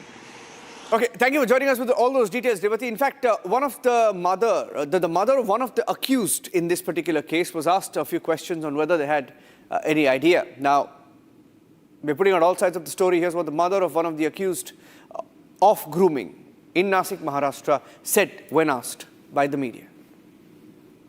Tausif बेकसूर है, तौसीफ को कुछ पता नहीं, ना हमारे कुछ पता है। लेकिन बोल रहे वही मास्टरमाइंड है, उसी ने फंसाया सबको। झूठ बोल रहे, सब झूठ बोल रहे। धर्मांतरण किया बोल रहे, जबरदस्ती। नहीं, कभी मैं कब नहीं करूंगी। मेरा बच्चा ड्यूटी से घर, ऐसा कभी कुछ नहीं। वो लड़की को पूछो ना, वो लड़की झूठ बोल रही। वो लड़की तो क्यों नहीं सुन रहे सब, वो लड़की झूठ बोल रही। आपको लगता है उसको फंसाया जा रहा है? तौसीफ को फंसाया जा रहा है। क्यों? लेकिन ठीक है, फिर 2023 से कंप्लीट किसने किया, किसने, जब वो पता नहीं, फिर आप भी क्यों कर रही हो? आपकी तौसीफ से कुछ बात हुई, उसका क्या कहना है? पूछेंगे मेरे से बात, ना मिलन दे रहे, ना बात करने दे रहे। लेकिन आप जब वो घर पे था तो आपको कभी ऐसा लगा कि तौसीफ ऐसा कुछ कर सकता है? नहीं, कभी नहीं, तौसीफ ऐसा है ही नहीं। Continues to be a top focus, will also be debated by Arnav at 9 p.m. Ladies and gentlemen, as we talk about the grooming gangs, another story that caught our attention and we accessed some exclusive details of was of the pattern of riots, in Delhi NCR. There is a riot toolkit. If you look at how this violence unfolded in Delhi NCR, not in one city, not in two cities, different cities in the Delhi NCR region. Simultaneously, at the same time, and You had garment, it started with garment factory workers. We were told they were garment factory workers who didn't get their salary, were unhappy with the owners, didn't get salary on time, etc. It wasn't as simple as that. Then why were in some other city, in some other state, somebody else protesting? Now, despite the government of Uttar Pradesh agreeing to the demands, violence spread today in Delhi NCR. And we found out that there could be an angle of conspiracy. We've accessed WhatsApp chats, audio tapes that were circulated, that were doing the rounds. I'd like to play out those WhatsApp chats that indicate how there could have been an angle of conspiracy, planning to the entire riot toolkit. Let's play that out. Take a look at that. That's a chat that was accessed by Republic, where they're discussing not just about lathis, asking for people to carry chili powder with them. Why? Because they are going to encounter the police. And they are asking for mass mobilization, asking for people to gather and carry not sticks or stones, not just sticks or stones, but chili powder, and asking for people to gather in large numbers outside societies, outside factories. Now, all of this was happening. There's also an audio tape. Let's play that audio tape out. कल भाई police वालों पर हमला करना है, लाठी charge दोबारा से पुलिस वालों को होनी चाहिए, ठीक है। हमारे बहुत बहन भाई घायल हुए हैं, ठीक है, तो जल्दी सुबह आने की कृपा करें, ठीक है। कल भाई पुलिस वालों पर हमला करना है, लाठी चार्ज दोबारा से पुलिस वालों को होनी चाहिए, ठीक है। हमारे बहुत बहन भाई घायल हुए हैं, ठीक है, तो जल्दी सुबह आने की कृपा करें, ठीक है। कल भाई पुलिस वालों पर हमला करना है, लाठी चार्ज दोबारा से पुलिस वालों को होनी चाहिए, ठीक है। हमारे बहुत बहन भाई घायल हुए हैं, ठीक है, तो जल्दी सुबह आने की कृपा करें, ठीक है। In this particular audio tape, they discuss how they need to injure the police, target the police, attack the police. It is clear that they were planning riots like we've seen in Delhi in the year 2020. 2020 riots, very, very similar toolkit being used in 2026. Harsh is joining us live with more details. Harsh, if the demands were met, no reason why protests spread again today. But it's bizarre how this has spread in different cities, in different states, similar messaging. It's not possible, even if you say labor unions are responsible, it's impossible that they carried out a campaign as such on digital and on social media. In fact, we have accessed the exclusive WhatsApp screenshots which clearly mention that they were seen to deliberately passed on proactive messages that ultimately led to the protest. Poor audio line there with Harsh, so I'll just, I'll try and see if I can reconnect. But that's the message that was doing the rounds. And in these groups that were created, where thousands of people were on these groups, these messages were spread. And it started with salaries of garment workers, started with sound bites of garment workers saying that they're underpaid and that their pay needs to be increased. And across different states like Haryana, Uttar Pradesh. Now, it spread to different states, spread to different cities, and despite the demands being met, the protests continue to spread today. And the audio tapes, the chats indicate and confirm that there was an element of planning, an element of conspiracy, element of mass mobilization. I'd like to play that out once again. The audio tape that was shared by those who were behind it. The Yogi government, by the way, claims that there could be a Pakistan angle to it. कल भाई police वालों पर हमला करना है, लाठी charge दोबारा से पुलिस वालों को होनी चाहिए, ठीक है। हमारे बहुत बहन भाई घायल हुए हैं, ठीक है, तो जल्दी सुबह आने की कृपा करें, ठीक है। कल भाई पुलिस वालों पर हमला करना है, लाठी चार्ज दोबारा से पुलिस वालों को होनी चाहिए, ठीक है। हमारे बहुत बहन भाई घायल हुए हैं, ठीक है, तो जल्दी सुबह आने की कृपा करें, ठीक है। हमला करना है, लाठी चार्ज दोबारा से पुलिस वालों को होनी चाहिए, ठीक है। हमारे बहुत बहन भाई घायल हुए हैं, ठीक है, तो जल्दी सुबह आने की कृपा करें, ठीक है। So those were the audio tapes and chats that we had time for on this edition of This Is Exclusive. In a state like Uttar Pradesh, where you have Yogi Adityanath as the Chief Minister has a reputation of being a no-nonsense chief minister and known for his bulldozer style. Will these rioters get away? Now, we are sure this story is going to get bigger in the days to come. That's it on this edition of This is Exclusive. Thanks for watching.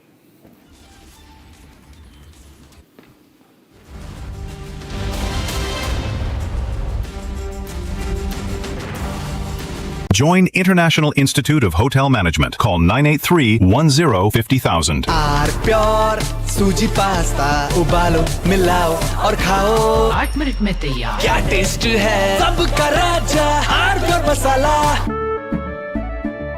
केसरिया से मन जोगी हुआ रे दिल झूमे देखो मतवारा हुआ रे केसरिया से मन जोगी हर पल मनाओ केसरी त्योहार विमल बोलो जुबान केसरी।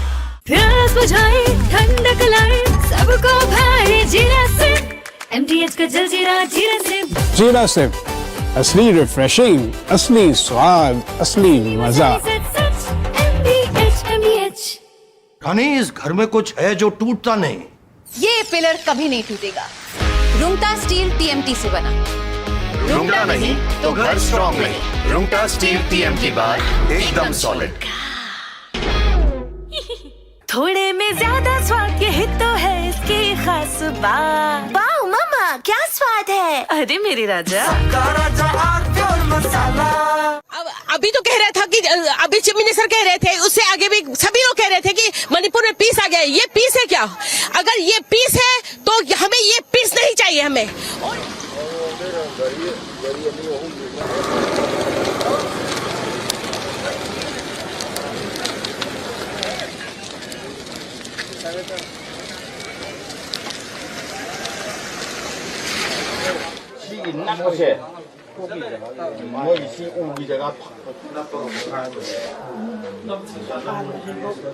ये बॉम्ब ब्लास्ट 1:05 में हुआ है।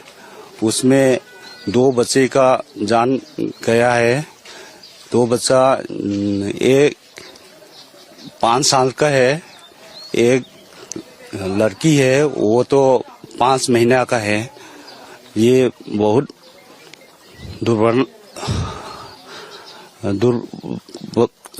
छह इंसिडेंट है। उसका माँ भी अभी भी इंजर्ड है, हॉस्पिटल में ट्रीटमेंट के लिए घायल तरीके से इंजर्ड है। ये आतंकवादी लोग हम लोग को टारगेट कर रहा है, मैती लोग को। इसलिए सरकार से विनती है जल्द से ये घटना के सॉल्यूशन चाहिए, इसके लिए इंसाफ चाहिए।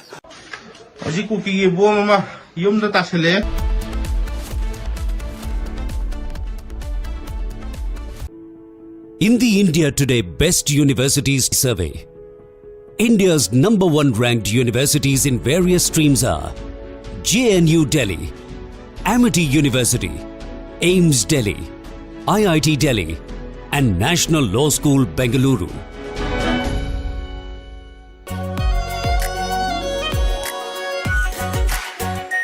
R-Pure शाही paneer masala, delicious, healthy, everyday. रानी इस घर में कुछ है जो टूटता नहीं। ये पिलर कभी नहीं टूटेगा। रुंगटा स्टील TMT से बना। रुंगटा नहीं तो घर स्ट्रॉन्ग नहीं। रुंगटा स्टील TMT बार एकदम सॉलिड। चमकी चाट से क्या बना है? सैंडविच लस्सी और छाछ हर घूंट में चमकी चाट। ड्राई फ्रूट और दही बड़े। चमकी चाट से स्वाद बढ़े। असली स्वाद सिर्फ चमकी चाट।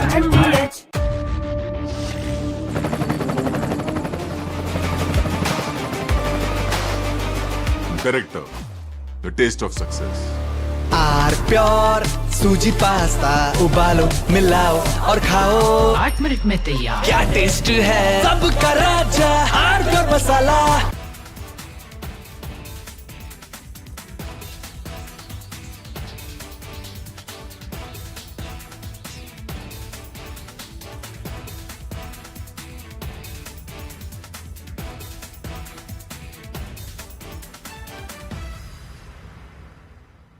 चमकी चाट से क्या बना है? सैंडविच लस्सी और छाछ हर घूंट में चमकी चाट।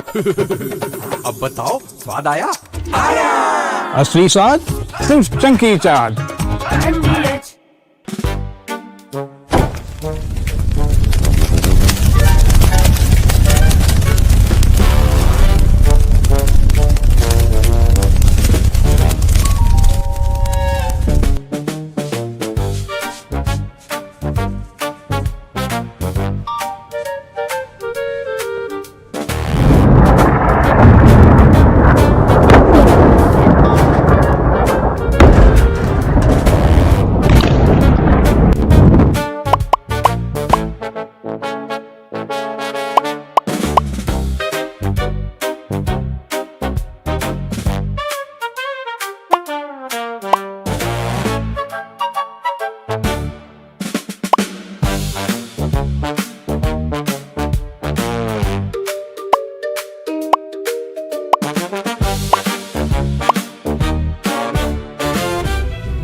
Join International Institute of Hotel Management. Call 983-10-50,000. थोड़े में ज्यादा स्वाद यही तो है इसकी खास बात। वाओ मम्मा क्या स्वाद है? अरे मेरे राजा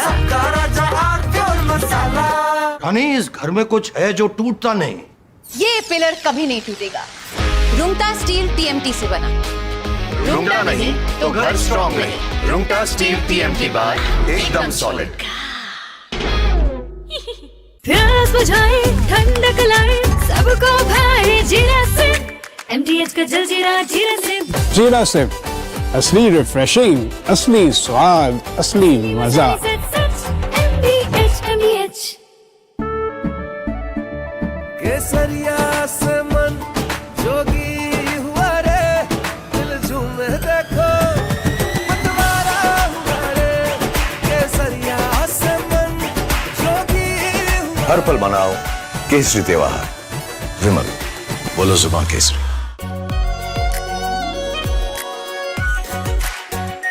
आर प्योर शाही paneer masala, delicious, healthy everyday. We are entering a very dangerous inflection point in this war. From here in onwards, either things could escalate beyond control or there could be a surprise ceasefire. He is very fond of trying to make the world hang on to his every word, pearls of wisdom, but the last speech was a great disappointment. Everybody was hoping that he would announce an off-ramp, a ceasefire, and then finish this war, because the world is sick and tired of the shenanigans of Donald Trump and his mad capers, his insane wars in the Middle East, which have created a global economic disaster which will worsen by the day, by every day that this war continues beyond its use-by date. It is only heading towards greater destruction of the global economy. The simple fact is, Donald Trump used the worst expletives possible to show his frustration, to show his extreme annoyance and irritation at Iran as to why Iran...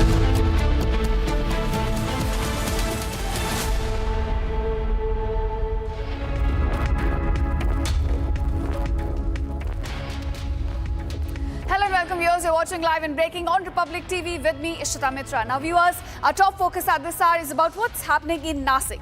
Now, at TCS firm in Nasik, several revelations have come to light, very concerning revelations now revealed by Hindu victims. Now, people have broken their silence, coming out and telling their stories how they were forced to adopt Islamic practices and were sexually exploited by their own employees. Now, we'll get you all the details on that, but first up, a quick check at the headlines.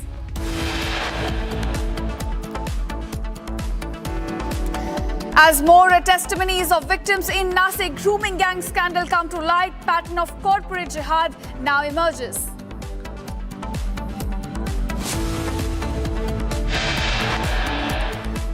TCS says it's a COO to lead the investigation in corporate jihad case. Questions now emerge over transparency as TCS to probe its own self.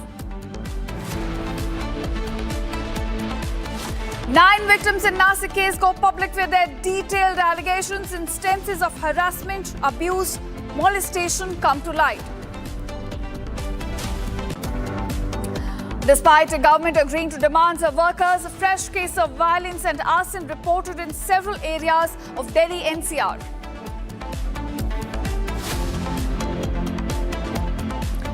Toolkit emerges in Delhi NCR riot case. The public now accesses WhatsApp chats and audios showing how people were mobilized for inciting unrest.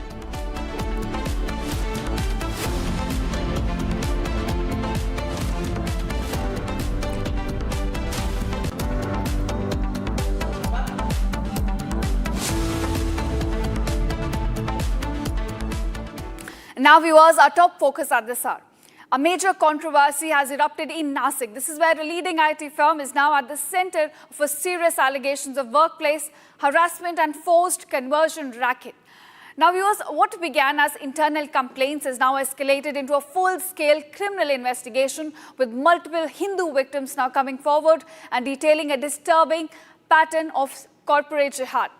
Now, several women employees have alleged that they were targeted, manipulated and then pressured over time, raising questions about a possible organized nexus at play. Now, the police have constituted a special investigation team with accused employees are now being suspended and several taken into custody as well. The big question now emerges, is this a complaint just about workplace harassment, or is this a bigger racket of conversion as well as sexual harassment and now at play at TCS? We'll get you all the details in this detailed report. Shocking testimonies from Hindu victims are now revealing the disturbing pattern behind the Nasik grooming gang scandal. Multiple women have alleged harassment, coercion and attempts of forced conversion inside the workplace. Victims allege they were targeted, manipulated and pressured over time, pointing to a possible organized pattern. Meanwhile, the family of the main accused has denied all allegations. The accused is a mother, claims he is innocent, alleges charges against him are false. The case revolves around a major controversy over corporate jihad that was unfolded in Nasik. This is where a top IT firm is at the center of a chilling controversy. What started as workplace harassment complaints turned and snowballed into a full-blown criminal investigation. Chairman of Tata Sons called the allegations deeply concerning. The company reiterates a zero-tolerance policy. Serious allegations of workplace harassment and organized misconduct are now under investigation. The SIT is now examining the CCTV footage as all accused employees have now been suspended. Accused' movement, bank statements and personal details all are under lens right now. Company's top HR has been arrested. And during court hearings yesterday, it was revealed that even though Nida Khan was the member of the posh committee meant to protect women, she supported the accused and enabled this crime. It was further revealed that 78 emails and 22 phone calls were exchanged between the main accused, Asif, Ansar and the other suspects. The court has now remanded 2 additional days of police custody. A secret WhatsApp group, just 8 to 10 members, allegedly the control room of this entire operation. The entire operation was orchestrated through a hunting list. According to sources, photographs of some of the young female employees were also shared on this very group. The police suspect that this group was created specifically to identify soft targets from a hunting list and to plot their entrapment. The investigation has also revealed that numerous chat logs and the history of this WhatsApp group have now been deleted. The Nasik police are now seeking the assistance of a forensic laboratory to recover these deleted messages. As the investigation now deepens, more shocking truths are now being disclosed.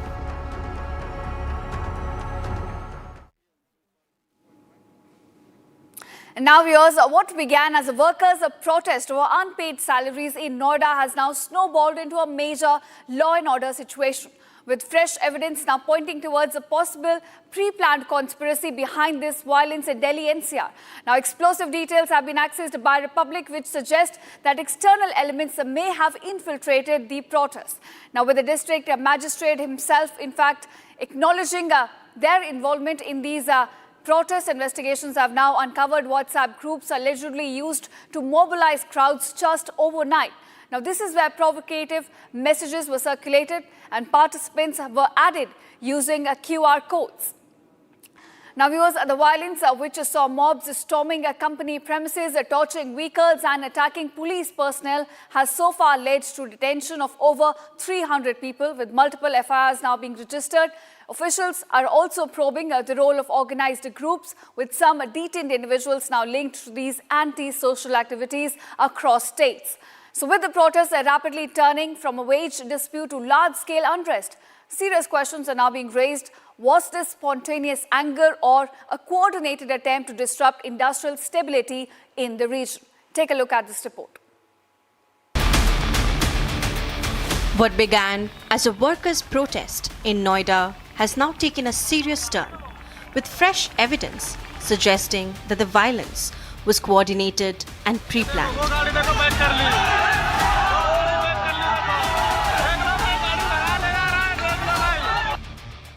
The Noida District Magistrate has confirmed the presence of external elements, even as investigators uncover WhatsApp chats used to mobilize and provoke crowds.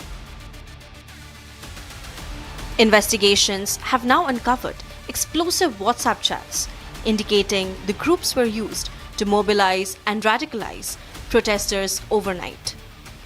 Some investigation and preliminary inquiry reports are already with us, and that has hinted at a deep-rooted conspiracy against this labor agitation. This is not a normal spontaneous labor agitation. There are factors behind this who have been instigating them, but the use of technology. During the last 3 days, a very certain number of WhatsApp groups have been made using technology. Certain social media accounts and handles have been created. Most of them are bought, and generic responses are being broadcast on those social media handles. Over 300 people have been detained so far, with 7 FIRs registered and multiple hotspots identified across the region. Authorities are also probing possible links to organized groups, with some detained individuals having records of antisocial activities across states. What initially began as protests over unpaid dues quickly spiraled into large-scale violence.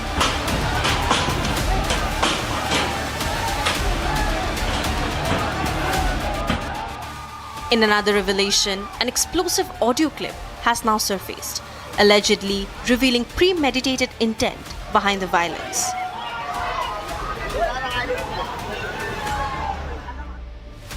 In the clip, a person can be heard calling for an attack on police personnel and mobilizing people to gather early the next morning.